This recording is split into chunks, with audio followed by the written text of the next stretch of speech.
ఇక పౌరసత్వానికి పాస్పోర్ట్ ధృవీకరణ కాదు, పాస్పోర్ట్ పౌరసత్వాన్ని ధృవీకరించదు అంటూ కేంద్ర విదేశాంగ శాఖ సంచలన ప్రకటన చేసింది. ప్రకటనపై చాలా సందేహాలు వస్తూ ఉన్నాయి సార్, చాలా విమర్శలు కూడా వ్యక్తమయ్యాయి. ఆధార్ కార్డు కూడా గుర్తింపు కాదు, అలాగే ఓటర్ ఐడి కూడా పౌరసత్వానికి గుర్తింపు కాదు అంటూ కూడా కేంద్ర విదేశాంగ శాఖ ప్రకటించింది. సార్, మరి పౌరసత్వానికి గుర్తింపు ఎలా? మన దేశంలో పౌరసత్వ గుర్తింపు కార్డే లేదు. ఇది అర్థం కాక, లా అర్థం కాక ఈ కన్ఫ్యూషన్. ఇది ఎక్కడ స్టార్ట్ అయిందంటే కేంద్ర విదేశాంగ శాఖ పాస్పోర్ట్ దివస్ రోజులో ఒక క్లారిఫికేషన్ ఇచ్చింది. Passport is not proof of citizenship అని, పౌరసత్వానికి ప్రూఫ్ అని చెప్పలేదు అని, ప్రూఫ్ అని కాదు అన్నారు.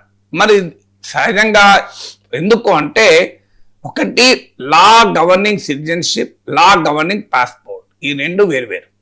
భారతదేశంలో రాజ్యాంగంలోని article 5 to 11 and citizenship act of 1955 and rules there under, అంటే ఆ 1955 చట్టం ప్రకారం చేసిన నిబంధనల ప్రకారం పౌరసత్వం అనేది డిసైడ్ అవుతుంది. So citizenship is govern by citizenship act of 1955. Passport ఏమో పాస్పోర్ట్ యాక్ట్ ఆధారంగా ఇవ్వబడుతుంది. రెండిటికి ఉన్న చట్ట ప్రాతిపదికే వేరు. So citizenship act of 1955 different, passport act different. So అందువల్ల రెండు వేరువేరు చట్టాలు. ఇక రెండవది ఇచ్చేవారు ఎవరు? Passport is decided by ministry of external affairs, citizenship is decided by ministry of home affairs. So పౌరసత్వము ఇవ్వడము ఇవ్వకపోవడము, పౌరసత్వానికి సంబంధించిన ఏ వివాదమైనా కేంద్ర హోం మంత్రిత్వ శాఖ పరిధిలో ఉంటుంది. పాస్పోర్ట్ ఇచ్చేది కేంద్ర విదేశాంగ మంత్రిత్వ శాఖ. మరి ఎలా సేమ్ అవుతుంది? ఇది పాపులర్ ఇమాజినేషన్ లో ఉన్నది. అంటే legal precision is different from popular understanding. అంటే చట్టం చెప్తున్నది ఏమిటి, మనం జనరల్గా అనుకునేది ఏంటి. మనం జనరల్గా అనుకున్నంత మాత్రాన చట్టం కాదు. చట్టం ఏం చెప్తుంది అనేది తెలియక మనం మాట్లాడుతుంటే, ఇప్పుడు చాలా మంది సోషల్ మీడియాలో జోకులు వస్తున్నాయి, పాస్పోర్ట్ కాకపోతే ఏంటి అని. సో మనకు అర్థం కావాల్సిన ఆ లీగల్ ప్రెసిషన్ అర్థం కావాలి. సో ఈ రెండు వేర్వేరు మినిస్ట్రీలు డీల్ చేస్తున్నప్పుడు ఒకటే ఎట్లవుతుంది. ఇక మూడోది చాలా మందికి తెలియదు, సెక్షన్ 20 ఆఫ్ పాస్పోర్ట్ యాక్ట్ ప్రకారం భారతీయులు కాకపోయినా పాస్పోర్ట్ ఇవ్వచ్చు. తెలుసా మీకు? అది భారతీయులు కావాల్సిన అవసరం లేదు పాస్పోర్ట్ ఇవ్వడానికి. 2023లో మద్రాస్ హైకోర్టు ఒక శ్రీలంకన్ తమిళ్ రెఫ్యూజీకి పాస్పోర్ట్ ఇవ్వమని ఆదేశించింది. సో పాస్పోర్ట్ సిటిజన్షిప్ అయితే శ్రీలంకన్ తమిళ్ రెఫ్యూజీకి ఎట్లా ఇస్తారు? సెక్షన్ 20 ఆఫ్ పాస్పోర్ట్ యాక్ట్ ఏం చెప్తుందంటే, ఇండియన్ ఆరిజిన్ పర్సన్ ఎవరైనా ప్రపంచంలో ఎక్కడైనా స్టేట్లెస్ గా ఉండిపోతే, బయటికి వెళ్ళలేని, అతనికి ఏ రాజ్యము, అతన్ని ఏ దేశము ఓన్ చేసుకోదు, అతను ఏ దేశంలో పౌరుడు కాదంటారు, అతనికి ఇండియన్ ఆరిజిన్ పర్సన్ అయితే పాస్పోర్ట్ ఇవ్వచ్చు. మనం ఇచ్చి ఇండియన్ నేషనాలిటీగా గుర్తించి అతనికి ట్రావెల్ ఫెసిలిటేషన్ చేయొచ్చు. లేదు, ఇండియాకు ఒక ఫారినర్ వస్తాడు, ఉదాహరణకు ఒక వేరే దేశస్తుడు ఇండియాలో పర్యటిస్తుంటాడు, సడన్ గా అక్కడ ఆ దేశం అతని పౌరసత్వం రద్దు చేస్తుంది. ఏం చేయాలి అతను మరి? సో అతనికి ఇండియా ట్రావెల్ డాక్యుమెంట్ ఇచ్చి పంపించచ్చు. సో దీన్నే సెక్షన్ 20 ఆఫ్ పాస్పోర్ట్ యాక్ట్ అంటారు. దీని ప్రకారం టిబెటన్ రెఫ్యూజీస్ కు, శ్రీలంకన్ తమిళ్ రెఫ్యూజీస్ కు చాలాసార్లు భారత ప్రభుత్వం ఇచ్చింది. సో అందువల్లనే passport is not a citizenship proof, it is a travel document. So అయితే సాధారణంగా మనకు ఎందుకు అనిపిస్తుంది సిటిజన్షిప్ అని? దానికి కారణం ఏంటంటే, మనము భారత ప్రభుత్వం ఇస్తుంది. So once you have a passport, Indian national గా నేను ప్రపంచం అంతా గుర్తిస్తుంది. తర్వాత మిగతా ఆధారు, ఏ card, voter identity, PAN card, birth certificate, వీటన్నిటికీ మించిన రిగరస్ స్క్రూటినీ అనేది పాస్పోర్ట్కి ఉంటుంది. పోలీస్ ఎంక్వైరీ ఉంటుంది. భారత ప్రభుత్వం అన్ని రకాలుగా నిన్ను పరిశీలించి ఇచ్చే డాక్యుమెంట్ పాస్పోర్ట్. అందుకే పాస్పోర్ట్ అనేది మచ్ బెటర్ ఇండికేటర్ సిటిజన్షిప్ గా భావిస్తారు. మీకు మనం భావించడం కాదు, సుప్రీంకోర్టు స్పెషల్ ఇంటెన్సివ్ రివిజన్ పైన తీర్పు చెప్తూ ఎలక్షన్ కమిషన్ ఇచ్చిన 11 డాక్యుమెంట్లలో పాస్పోర్ట్ ఒకటి, బర్త్ సర్టిఫికేట్ ఒకటే more conclusive indication of citizenship అని వ్యాఖ్యానించింది. కానీ అదే కోర్టులు పాస్పోర్ట్ ను అన్ని సందర్భాల్లోనూ పౌరసత్వంగా గుర్తించరు. మీ గతంలో బాంబే హైకోర్టు ఇదే తీర్పు చెప్పింది. సర్వానంద్ సోనోవాల్ కేసులో కోర్టు ఇదే తీర్పు చెప్పింది. State of Andhra Pradesh versus Abdul Khader అన్న కేసులో కూడా కోర్టులు ఇలాగే తీర్పులు చెప్పాయి. చాలా కోర్టుల్లో పాస్పోర్ట్ అనేది కెన్ బి వన్ ఇండికేటర్ తప్ప ఇది ఒక్కటే పాస్పోర్ట్ ఉంటే పౌరుడు అన్నట్టు కాదు. పౌరులకే పాస్పోర్ట్ ఇస్తారు, అది ఒక మనకు అర్థం కావాల్సింది. Only Indian citizens can get passport, but just because you have a passport you are not an Indian citizen. Just Indian citizens కు మాత్రమే పాస్పోర్ట్ ఇస్తారు, అది గుర్తుపెట్టుకోవాలి మనం. ఇండియన్ సిటిజన్స్ కే పాస్పోర్ట్ ఇస్తారు, కానీ పాస్పోర్ట్ ఉన్నంత మాత్రాన అది ప్రూఫ్ ఆఫ్ సిటిజన్ కాదు. ఇది భారతదేశంలో చట్టాలు చెప్పేది, భారతదేశంలో కోర్టులు చెప్పేది. ఎందుకు అంటే citizenship is a legal aspect అయితే passport is a document. Indian law ప్రకారము there is no document for citizen. మీకు అమెరికాలో ఈవెన్ యూకేలో కూడా పాస్పోర్ట్ ఈజ్ నాట్ సిటిజన్షిప్.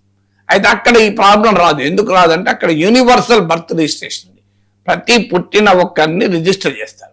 మన దగ్గర యూనివర్సల్ బర్త్ రిజిస్ట్రేషన్ లేదు. యూనివర్సల్ సిటిజన్షిప్ సర్టిఫికెట్ ఇష్యూ చేయం మనం. సో మన దగ్గర ఏ ఒక్క సిటిజన్షిప్ సర్టిఫికెట్ అంటూ ఉండదు, డాక్యుమెంట్ ఉండదు. అందరూ by birth become citizens, but birth registration ఉండదు. ఇది మనకున్న ప్రత్యేకమైన సమస్య. అందుకే national registrar of citizens, register of citizens ఎన్ఆర్సీని ఇవ్వాలి అని మీకు ముందు ప్రయత్నం జరిగింది. నేషనల్ పాపులేషన్ రిజిస్టర్ ఎన్పిఆర్ చేసి తర్వాత నేషనల్ రిజిస్టర్ సిటిజన్, ఇది చాలా పెద్ద రాజకీయ వివాదాల తర్వాత ఆగిపోయింది.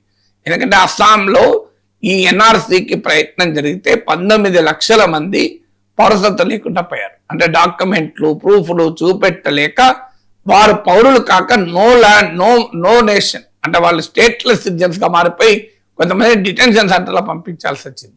సో అందువల్ల ఇది ఒక పెద్ద సామాజిక సమస్యగా మారిపోతుంది. ఎందుకంటే చాలా మందికి మన దేశంలో డాక్యుమెంట్లు ఉండవు, బర్త్ సర్టిఫికెట్ ఉండవు, ప్రూఫ్లు ఉండవు. నాకు లేదు బర్త్ సర్టిఫికెట్, నేను హాస్పిటల్లో పుట్టలేదు, నేను ఇంట్లో పుట్టాను. సో ఆ రోజుల్లో రిజిస్ట్రేషన్ లేదు, నా బర్త్ సర్టిఫికెట్ లేదు. ఇప్పుడు నేను నేను పౌరుని కాదంటే ఎట్లా నేను మరి ఇప్పుడు నా అప్పుడు నేను హాస్పిటల్లో పుట్టింటే ఆటోమేటిక్గా బర్త్ సర్టిఫికెట్ ఉంటుంది. నేను హాస్పిటల్లో పుట్టలేదు, ఇంట్లో పుట్టాను, బర్త్ రిజిస్ట్రేషన్ జరగలేదు, మరి నేను పౌరుని కాదా? అందువల్ల no single document is a proof of citizenship. నీ బర్త్ ఏంటి, పేరెంటేజ్ ఏంటి, నువ్వు ఎక్కడ ఉంటున్నావు, ఎక్కడ చదువుకుంటున్నావు, ఇలాంటి అనేక అంశాలు కలిపి పౌరసత్వం అనేది నిర్ణయించబడుతుంది. సో మన దేశంలో ఏ ఒక్క డాక్యుమెంట్ కూడా పౌరసత్వానికి ఒక తెలియజేసేది కాదు. ఇది 2020 ఫిబ్రవరిలో పార్లమెంట్లో క్వశ్చన్ అడిగితే passport, birth, Aadhaar card, voter ID, pan card, birth certificate, ఈ 5లో ఏది సిటిజన్షిప్ కొలబద్దా అని అడిగితే ప్రభుత్వం క్లియర్ గా చెప్పింది ఈ 5 కొలబద్దలు అనలే. ఏమన్నది సిటిజన్షిప్ యాక్ట్ ఆఫ్ 1955 ప్రకారము దాని ఆధారంగా చేసిన రూల్స్ ప్రకారం సిటిజన్షిప్ నిర్ణయించబడుతుందని సమాధానం చెప్పింది. ఈ డాక్యుమెంట్ సిటిజన్షిప్ అవునా కాదని జోలికి వెళ్ళలే. అందువల్ల passport is certainly one of the very important document, దాంట్లో డిస్ప్యూట్ లేదు. రేపు నువ్వు పౌరుడు కాదు అని ఎవరన్నా కోర్టులో ఛాలెంజ్ చేస్తే పాస్పోర్ట్ చూపెడితే కోర్టు తీర్పులు చెప్పదు. కానీ పాస్పోర్ట్ ఒక ఇంపార్టెంట్ డాక్యుమెంట్. ఇప్పుడు మీకు ఉదాహరణకు పౌరసత్వానికి ఇప్పుడు 2003 అనుకుంటాను సిటిజన్షిప్ రూల్స్ 2003 ప్రకారం పౌరసత్వం కావాలనుకున్న వాళ్ళు పేరెంట్స్ పాస్పోర్ట్ చూపెట్టడం అనేది ఒక ఇంపార్టెంట్ డాక్యుమెంట్ అవుతుంది. సో అందువల్ల మన దేశంలో నేచురలైజ్ సిటిజన్ అయితే అంటే బయట దేశాల నుంచి ఇండియాకు వచ్చి పౌరసత్వం పొందితేనే సర్టిఫికెట్ ఇస్తారు. సో నేచురల్లీ బార్న్ ఇండియన్స్ కు సర్టిఫికెట్లు ఏమీ ఉండవు. సో ఒక సెట్ ఆఫ్ డాక్యుమెంట్స్ అన్ని కలిపి బర్త్ సర్టిఫికెట్ కావచ్చు, పేరెంటేజ్ కావచ్చు, నివాసం ఉంటున్నావా లేదా ఇక్కడ అనేది కావచ్చు, ఓటర్ ఐడి కావచ్చు, పాస్పోర్ట్ కావచ్చు, ఇలాంటి అనేక డాక్యుమెంట్ కలిపితే ఒక భావన, పౌరసత్వం అనేది ఒక భావన, ఒక హక్కు తప్ప అది ఒక సింగిల్ డాక్యుమెంట్ తో ఉండదు. ఇండియన్ లా అది చెప్తోంది. ఇక్కడ కొద్ది కన్ఫ్యూజన్ ఉండొచ్చు డెఫినెట్ గా.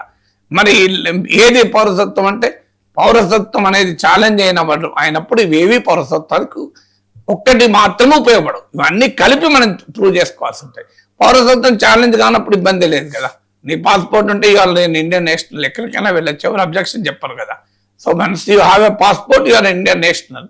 సో దానికి ఏమీ డౌట్ లేదు. కానీ if somebody challenges your citizenship, ఇప్పుడు నాగేశ్వర్ భారత పౌరుడు కాదు అని ఎవరు ఛాలెంజ్ చేస్తే అప్పుడు ఇష్యూ. ఛాలెంజ్ అయినంత కాలం నా పాస్పోర్ట్ ఇస్ వ్యాలిడ్, మిగతా వాలిడ్. పాస్పోర్ట్ అప్పుడు ఛాలెంజ్ చేసినప్పుడు నేను నా బర్త్ సర్టిఫికెట్లు, నా పేరెంట్స్ బర్త్ సర్టిఫికెట్లు, నా పిల్లల బర్త్ సర్టిఫికెట్లే కావచ్చు, రేపు నా ఓటర్ ఐడిలే కావచ్చు, నా పాస్పోర్ట్లే కావచ్చు, నేను చదువుకున్న సర్టిఫికెట్లే కావచ్చు, ఇవన్నీ ప్రూఫ్లుగా ఉంటాయి కదా. సో ఇవన్నీ ఆధారంగా నేను పౌరుణ్ణి అంటే ఎస్టాబ్లిష్ అవుతుంది. Only if it is challenge. If it is not challenge ఇష్యూనే కాదు కదా.